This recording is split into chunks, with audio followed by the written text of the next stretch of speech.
général qu'on réussit à faire ce type de travail. Merci.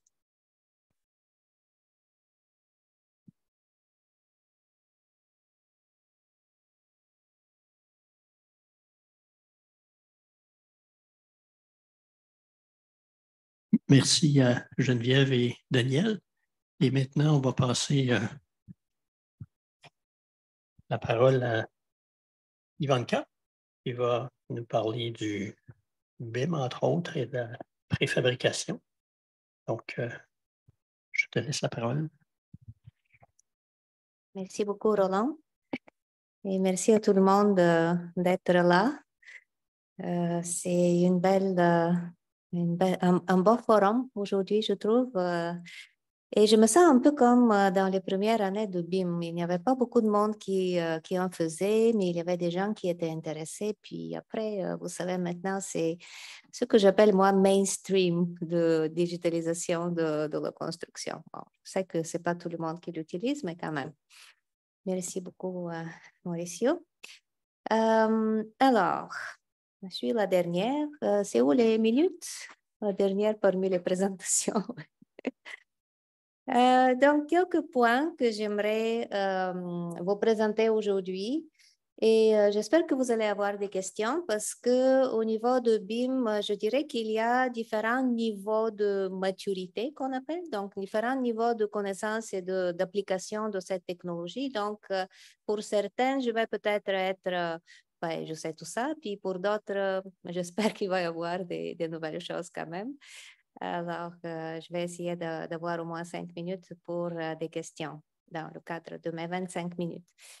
Alors, comme vous voyez ici, on va parler un peu de BIM, mais on va le voir en tant qu'une composante dans les plateformes numériques en support de DFMA, qui est Design for Manufacturing and Assembly.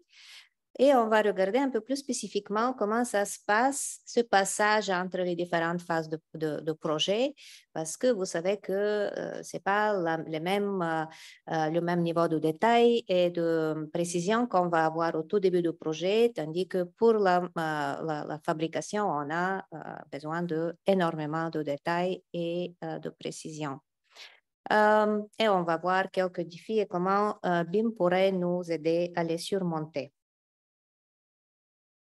Merci au forum que Carlo avait réalisé il y a quelques mois. J'ai repris l'image. En bas, ça dit Crédit UQAM et Carlo Carbone, mais ça ne se voit pas parce que mon image est dessus.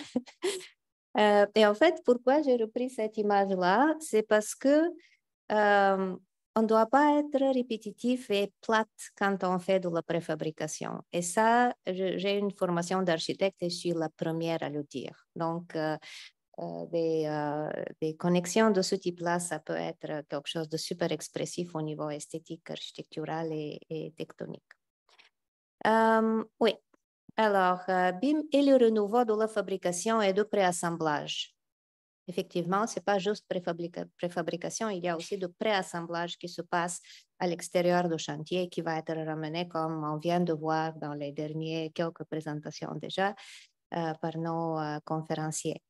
Alors, ce que je vais essayer de conveyer par cette présentation, c'est qu'entre BIM et la préfabrication et le préassemblage, c'est une espèce de symbiose indispensable pour leur succès. Donc, la préfabrication ou l'industrialisation de la construction, c'est nécessaire pour que BIM puisse être utilisé à sa pleine valeur, pour qu'on puisse vraiment profiter de cette digitalisation de la construction. Et de l'autre côté, et ça on a déjà réussi à l'entendre plusieurs fois, c'est nécessaire à modéliser, à simuler, à avoir ces modèles et ces simulations numériques pour qu'on puisse avoir une préfabrication et un assemblage au site qui sont réussis. Parce que sinon, vous imaginez que s'il y a des erreurs qui se rendent au chantier avec ce processus de préfabrication et préassemblage, il va y avoir beaucoup d'argent perdu et beaucoup de temps perdu, etc. Donc, il faut que tout soit vraiment super bien ficelé dans le virtuel avant de se rendre sur le chantier. Donc, c'est ça le message, si vous voulez, de toute ma présentation. Je vais apporter juste quelques exemples. Alors là, je vais revenir un peu dans disons, des écrits et des publications par rapport au BIM. Alors, en 2013, vous voyez là en bas, Her Majesty the Queen, vous voyez, il y a HM Government, a publié ce rapport ou cette prévision pour la construction en 2025. Donc, ça, c'est dans 2 ans. Donc, c'est UK qui était parmi les premiers à obliger l'utilisation de BIM au niveau gouvernemental, donc pour tout le pays.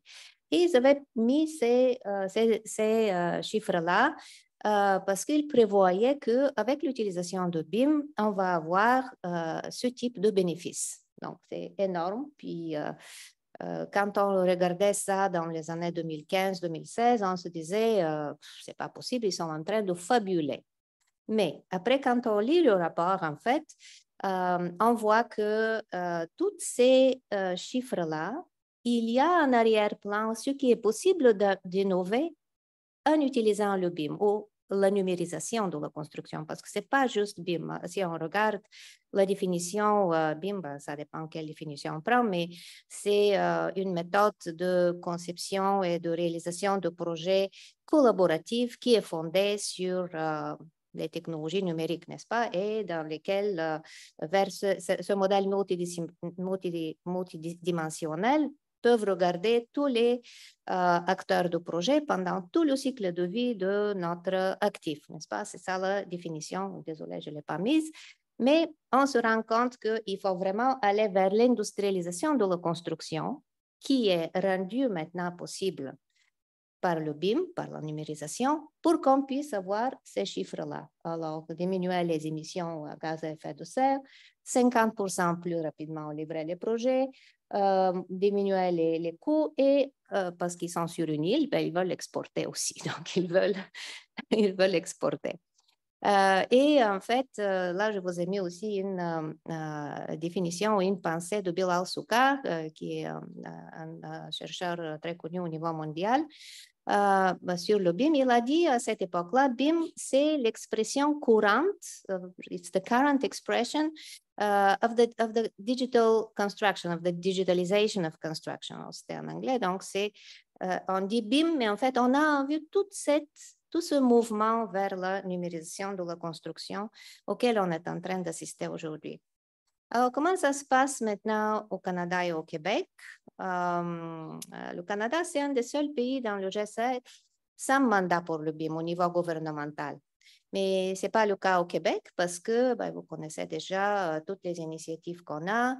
On a la feuille de route gouvernementale. Donc, je pense qu'on est dans une très bonne posture par rapport à l'implantation de BIM dans notre industrie. Et certains des gens qui sont les drivers derrière ça sont ici. Pour ne pas les nommer, vous allez les entendre tout à l'heure. Ici, vous voyez des statistiques ou des résultats de sondages qui ont été faits il y a quelques années, 2-3 ans, par le groupe BIM de Québec. Et vous voyez, ça c'est vraiment local ici, les pourcentages des gens qui ont dit que BIM offre un grand potentiel d'automatisation pour industrialiser la construction. Donc, c'est notre raison pour laquelle, comme je viens de dire, il y a une symbiose entre les deux. Et en plus, BIM, c'est une innovation, c'est vrai, technologique, mais qui a ouvert la porte et qui a donné à notre industrie cette confiance. OK, je peux me numériser, je peux aller de l'avant, puis je peux adopter d'autres technologies aussi. Alors, on voit maintenant une espèce de boule de neige qui se déploie et qui nous amène la possibilité de faire beaucoup plus d'automatisation, de relier avec ces bases de données numériques des objets connectés d'IoT, des capteurs, etc., de ramener le modèle sur chantier pour l'utiliser, etc., etc., et donc aussi fait partie l'industrialisation et la préfabrication. Autre chose qu'on voit quand on parle de BIM, c'est qu'il y a une parfaite synergie avec d'autres stratégies de conception et de réalisation de projets, entre autres, par exemple, le processus de conception intégrée, la construction Lean ou les principes de Lean, et le type de contrat relationnel qui est le Integrated Project Delivery, puis on va en parler tout à l'heure dans le panel à la fin de notre journée. Pourquoi il y a cette symbiose? Parce que toutes ces stratégies-là ramènent la réflexion qui a beaucoup d'impact sur le projet au début du projet. Donc, on vient de dire quelquefois que si on décide de faire de la préfabrication plus tard dans le projet, il faut scraper le design initial, effectivement. Tandis que si on applique les principes de design, donc réflexion, comment je vais fabriquer et comment je vais assembler au début du projet, ben là, je ne vais pas avoir à en fait anéantir les premières, en fait perdre du temps, perdre de l'argent et même d'idées parce que, imaginez, on a fait un super beau concept, mais je n'ai pas pris en compte préfabrication, préassemblage ou assemblage sur chantier, donc il faut que je revienne sur mes concepts. Alors, c'est quoi le rôle potentiel de BIM pour faciliter la construction industrialisée? Vous voyez ici quelques points: communiquer, expliquer, inciter à collaborer, coordonner avec précision avant d'envoyer à la fabrication. Ça, c'est super, super, super important. Simuler la construction, le séquencement, l'assemblage, expliquer l'assemblage, démontrer les responsabilités par phase de projet. Donc, ça, c'est quelque chose que je n'ai pas développé beaucoup dans ma présentation, mais on voit que une des raisons pour les échecs de certaines ou la moindre efficacité de certains projets préfabriqués, c'est qu'il y a des failles dans la description, dans les responsabilités des gens par rapport à certains éléments ou certaines activités sur chantier ou même la logistique, etc. Donc, un peu comme vous voyez ces tableaux de level of development, etc., par rapport à chaque élément d'un modèle BIM, il est en fait judicieux d'avoir le même style de matrice ou de tableau de responsabilité par rapport à chaque phase du projet, par rapport à chaque type d'élément ou activité, pour qu'on puisse en fait ne pas échapper des bouts puis mettre à risque le projet. Donc ça peut être aussi intégré comme un paramètre ou comme une base de données dans le modèle ou dans un système numérique. Pourquoi numérique? Parce que ça peut être partagé, ça peut être accédé par tout le monde. Pourquoi pas papier? Pourquoi numérique? Et pourquoi une base de données et non pas un PDF? Ben parce que c'est dynamique et ça peut être modifié et accédé par tout le monde. Et finalement, fournir les données pour la logistique aussi, bien sûr. Il y a d'autres éléments que je n'ai pas continué, mais on va en parler tout à l'heure aussi. Il y a des chercheurs, bien sûr, qui se sont penchés sur la question. Donc, est-ce qu'il y a des symbioses, est-ce qu'il y a des influences entre BIM et en fait la construction industrialisée? Et ici, vous voyez un tableau sur lequel en haut, on a les bénéfices de BIM pour remédier à certains obstacles à la construction industrialisée. Donc, vous voyez plusieurs types d'obstacles qui peuvent être adressés par certaines caractéristiques de BIM. Et moi, j'ai encerclé juste quelques-uns. Donc, l'esthétique améliorée. Effectivement, on peut faire beaucoup plus d'alternatives avec BIM, par exemple. On peut aussi vérifier cette esthétique au début du projet pour qu'elle soit belle. Les coûts élevés, il y a des façons à réduire les risques et de là les coûts. Et mauvaise réputation, encore une fois, il y a des moyens à adresser ces problèmes-là avec l'utilisation de BIM. Maintenant, BIM, ce n'est pas tout dont on a besoin, c'est juste un maillon dans l'écosystème numérique d'un projet industrialisé. Et ici, vous voyez Ça s'appelle, donc le titre du slide, excusez-moi, on ne voit pas. Je vais essayer de le masquer. OK, non, c'est pas celui-là, je pense que c'est celui-là. OK, espérons que... OK, bon, désolé. Donc, c'est environnement numérique de gestion d'un projet qui est en préfabrication. Et vous voyez qu'on voit à partir donc des fournisseurs pour le projet, après on a l'usine au milieu, après on a la logistique vers le chantier, et après on a le chantier intelligent, bien sûr intelligent, on est dans le 4.0. Puis en bas, vous avez les applications, les données et le BIM, où est-ce qu'il se trouve, et des outils d'industrie 4.0 qu'on pourrait connecter à toutes ces plateformes numériques, à toutes ces outils numériques aussi par rapport à des différentes phases de projet. Donc, BIM, il assure une continuité, mais ce n'est pas tout. Et donc, en fait, à partir de là, on va parler plus de plateformes numériques en support de DFMA. Et ça, c'est parce que, comme vous voyez, il y a un chercheur qui a dit que il n'y a pas un écosystème numérique qui est adapté pour supporter une application ou une adoption de préfabrication at large. Donc, on va essayer de voir comment on pourrait la créer. Mais d'abord, peut-être regarder un peu les principes de DFMA, Design for Manufacturing and Assembly, aux conceptions pour la fabrication et l'assemblage. Alors, on dit que c'est standardisé pour pouvoir être créatif et efficace. Donc, standardiser quoi? On ne va pas standardiser tout le bâtiment. Et ça, Carlo l'a très bien dit tout à l'heure. Il y a plusieurs endroits auxquels on peut standardiser, par exemple les interfaces entre certains éléments, certaines dimensions, etc. Mais ça ne veut pas dire que tout le monde va habiter dans le même type de maison, par exemple. Donc, c'est vraiment pas ça l'idée.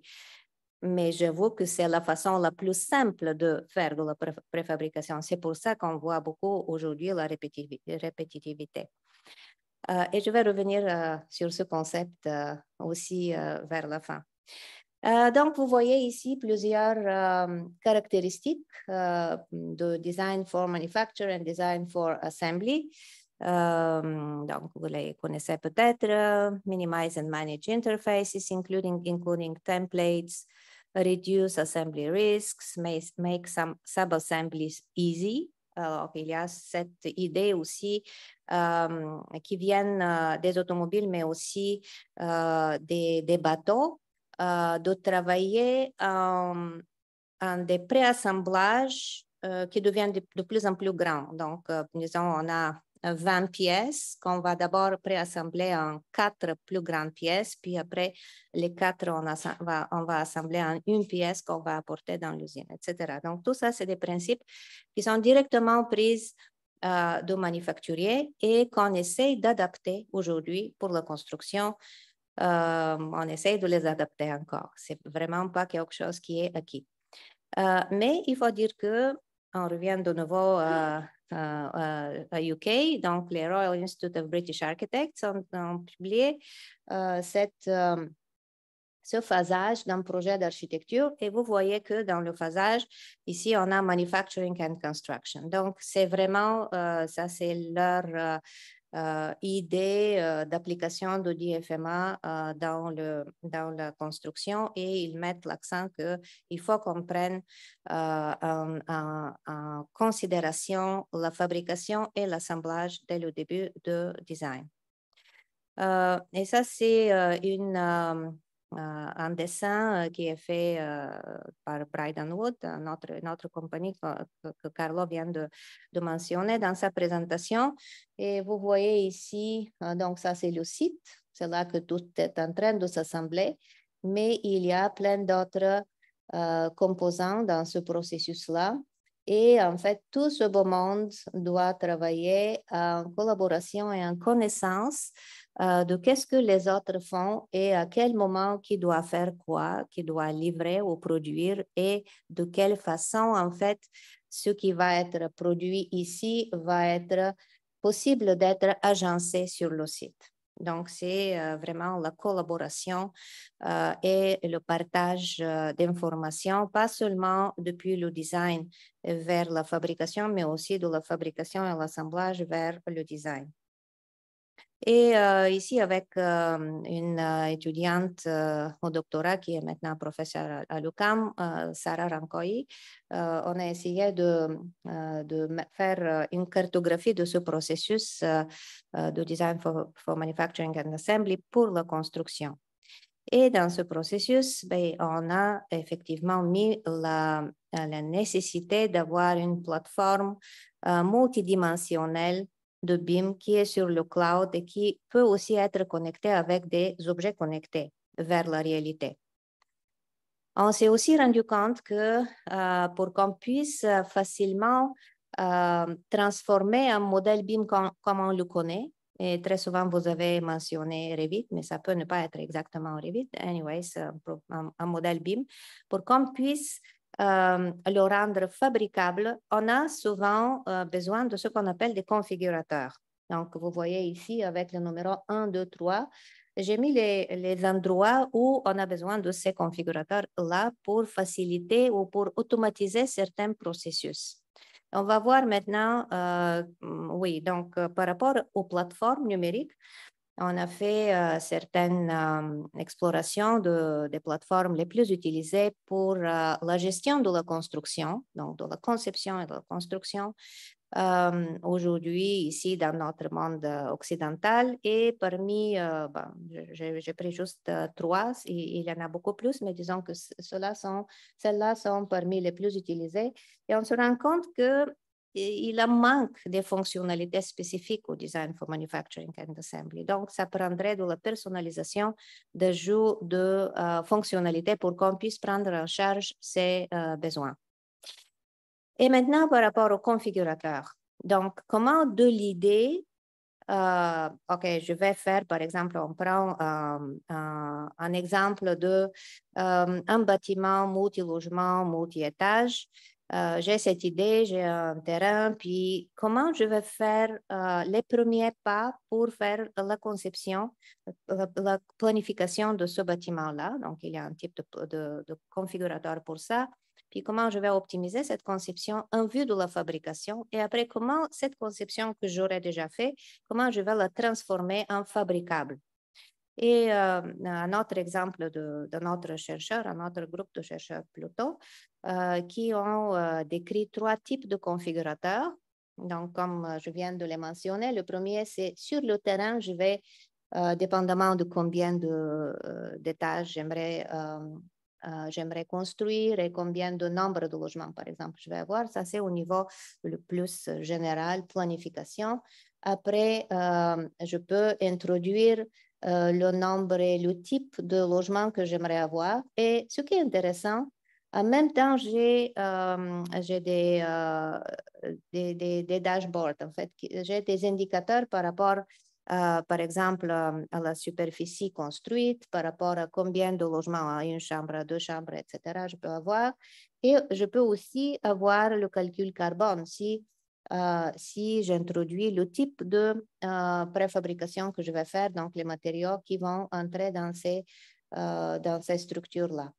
Et le troisième type de configurateur, ça c'est, j'ai déjà ma conception, j'ai mon modèle BIM, mais maintenant, il n'est pas fabricable. Ce n'est pas un panel avec tout le cadre, toute l'ossature en bois, par exemple, si ça va être une ossature de bois, et comment je vais le transformer. Donc, le premier configurateur que j'ai vu moi, c'était un configurateur qui s'appelle Prism et qui était développé par la mairie, enfin pas par la mairie de Londres, mais pour la mairie de Londres. Et en fait, et c'est toujours accessible, c'est gratuit. C'est un concept assez intéressant et c'était fait dans le but de pouvoir rendre entre les mains des architectes des outils pour qu'ils puissent créer des bâtiments qui sont directement fabricables. Donc, cette industrialisation de la construction basée sur BIM, quelque part, mais c'est une continuation, un développement de BIM, ça a été rendu opérationnalisé, en fait, par ce premier configurateur. Maintenant, il y en a plein d'autres. Et vous allez dire, mais pourquoi on ne les utilise pas encore? Parce qu'il y a deux problèmes. J'ai un étudiant qui travaille dessus, en fait. Il y a deux problèmes. Soit ils ne sont pas assez fiables, donc ils ne sont pas assez développés pour être vraiment utilisés par l'industrie comme telle, ou ce sont des applications qui sont développées par une compagnie, par exemple un fabricant, etc., qui a mis dedans son savoir-faire et sa méthode de fabriquer. Et donc, c'est soit pas utilisable à l'extérieur de cette compagnie, parce qu'on s'était parlé déjà, il n'y a pas de standardisation dans toute cette industrie, ou très peu, surtout quand on parle de bois. Donc, ce sont des développements in-house qui sont pas utilisables par le public général.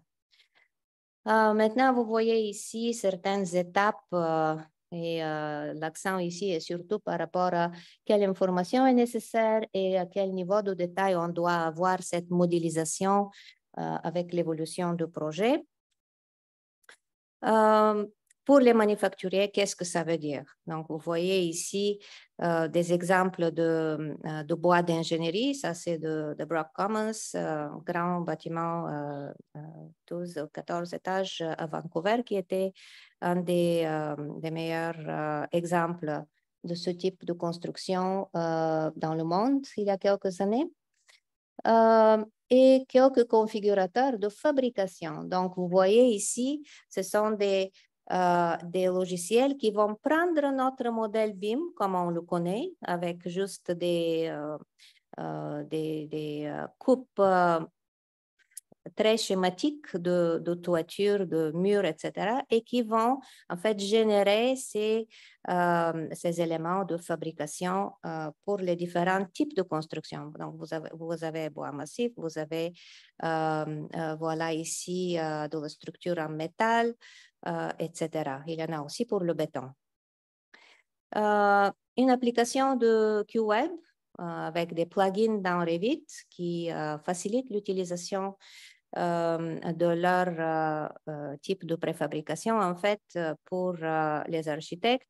Bonne structure, ils ont aussi leur configurateur à l'interne qu'ils utilisent.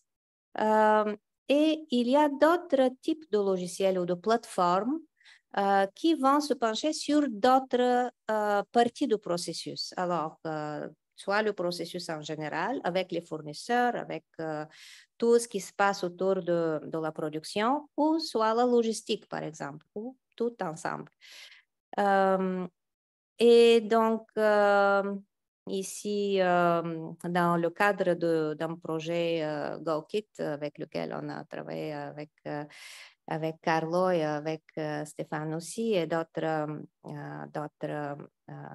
partenaires. Donc, on a essayé de créer le graphique de cette plateforme numérique en support de Design for Manufacturing and Assembly. Donc, vous avez en bas ici, je ne sais pas, oui, ça se voit. Donc, ça, c'est la plateforme la plus générale qui donne accès à tout le monde à l'information par rapport au projet. Mais il y a les logiciels spécifiques utilisés par les architectes, par les constructeurs, par les fabricants, etc. Et des fois, il y a aussi des plateformes nuages spécifiques aussi qui peuvent être utilisées. Mais toutes ces plateformes ou tous ces logiciels doivent communiquer, doivent exporter ou importer des données à partir de la plateforme générale. Alors, ça, c'est juste une idée, mais il faut qu'on travaille pour que ça commence à exister. Donc, certaines innovations en recherche. Donc, un de mes étudiants qui est ici, qui travaille sur un système d'aide à la décision. Est-ce que je vais avec un système industrialisé et si oui, avec lequel? Donc, c'est basé sur BIM aussi. Puis, quelques slides à la fin sur la question, les défis, architecture répétitive et monotone. Donc, je sais que Carlo en a parlé déjà un peu. On peut personnaliser, on peut rendre les espaces et les bâtiments plus flexible, plus adaptable. Donc, adaptable, ça veut dire flexible dans le temps. Donc, d'ici 10 ans, je décide que je dois changer quelque chose, puis c'est facile à le changer parce qu'effectivement, mon bâtiment, il était préfabriqué, puis j'ai utilisé des joints, des connexions mécaniques. Donc, ce n'est pas des connexions pour lesquelles je dois détruire, je dois démolir pour faire ce changement-là. Mais ce type de personnalisation et de flexibilité, ça va être beaucoup plus facile si on ne travaillait pas à la main dans les usines, mais si on avait une bonne numérisation et robotisation de certains processus. Pas de tous les processus, mais certains processus. Et d'autres façons d'accéder à ce type de... vous voyez, un bâtiment, on ne dirait pas que c'est préfabriqué. C'est les systèmes ouverts. Plateformes qui sont aussi, qui utilisent des kits of parts qu'on appelle. Donc, c'est des plus petits modules qui sont standardisés dans le sens qu'on peut les agencer de différentes façons et rendre notre design plus intéressant. Et un autre exemple, c'est intéressant, tout ça, c'est de préfabriqué. Alors, je ne pense pas que c'est répétitif et que c'est monotone et que c'est plate. Peut-être juste dernier mot par rapport à BIM. On a parlé jusqu'ici par rapport à la conception, réalisation, construction, etc. Donc, c'est juste la réalisation de projets. Mais comme vous savez, l'idée de BIM, c'est que cette information se rende aussi pour l'opération, la maintenance et pourquoi pas pour la déconstruction de ce bâtiment-là qu'on va construire. En fait, les informations qui sont déjà dans ce modèle peuvent être exploitées à différentes fins pendant la vie de l'actif bâti. Et bon, c'est seulement pour les grandes entreprises. Si on est trop petit pour faire une usine, comme Stéphane vient de le dire, on va se mettre plusieurs ensemble, puis on va essayer de standardiser notre production. Et donc, ça, c'est l'exemple de projet de GoKit qui a essayé de standardiser certains aspects d'une structure en ossature légère de bois. C'est un projet assez intéressant dont on va voir qu'est-ce que va être la suite. Alors, ça, je pense que je vais le laisser partir parce que j'ai plus de temps. Et si vous avez des questions, je vais répondre.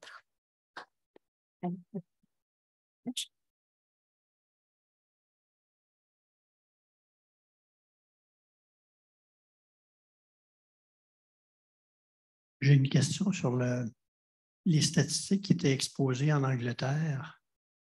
Est-ce que ça performe comme ils croyaient que ça performerait ou où ils en sont? Alors, je ne sais pas. C'est une bonne question, mais je ne sais pas. En Angleterre, on a eu un conférencier ici il y a 2-3 mois. Oui, Mark Lee, je crois que c'était son nom. Puis, il a donné une image pas très belle de l'adoption de BIM en Angleterre. Parce que, semble-t-il, ça ne me fait pas de plaisir de le dire, parce que lui l'a dit, alors je vais le répéter. Semble-t-il de fait qu'il y avait une obligation d'utilisation de BIM par le gouvernement. L'industrie a commencé à utiliser le BIM, mais sans vraiment y mettre beaucoup de réflexion. Donc, ils n'ont pas vraiment profité de cette modélisation. Alors, il y avait la livraison de modèles BIM. Donc, ça, c'est obligé, il faut le faire. Mais comment ça a été exploité, ce n'est pas très clair. C'est pour ça que maintenant, en fait, il y a 4-5 ans déjà, le Farmer Report, Mark Farmer, qui a fait... il était ici aussi juste avant la COVID pour donner une conférence dans le cadre de Genium 360. Alors, le Farmer Report, il disait, si on utilise BIM sans industrialisation, ça ne va rien donner. Parce qu'il s'était rendu compte encore à l'époque, avant COVID, que les gens faisaient juste de la modélisation, puis ça ne faisait pas en effet après la conception des bâtiments, disons un peu de coordination et tout ça. Donc, moi, je n'ai pas des données directes de là-bas, mais c'est ça que je peux donner comme 2 points de vue qui finalement se complètent. Donc, ici, chez nous, je pense que c'est une autre façon d'obliger l'utilisation de BIM qui est plus en étape, puis qui, je pense qu'elle va avoir beaucoup plus de succès. Je l'espère. Mais c'est aussi pour ça que quand je mets BIM peut faire ça, BIM peut faire autre chose, j'essaie d'être, comment dire, d'y aller avec une hésitation parce que BIM a le potentiel de faire ça ou l'autre, mais il faut le faire bien, il faut que tout le monde y adhère parce que sinon, BIM tout seul, il ne fait rien. Là.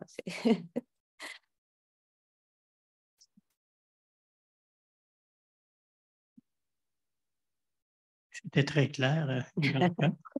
Merci beaucoup. Merci.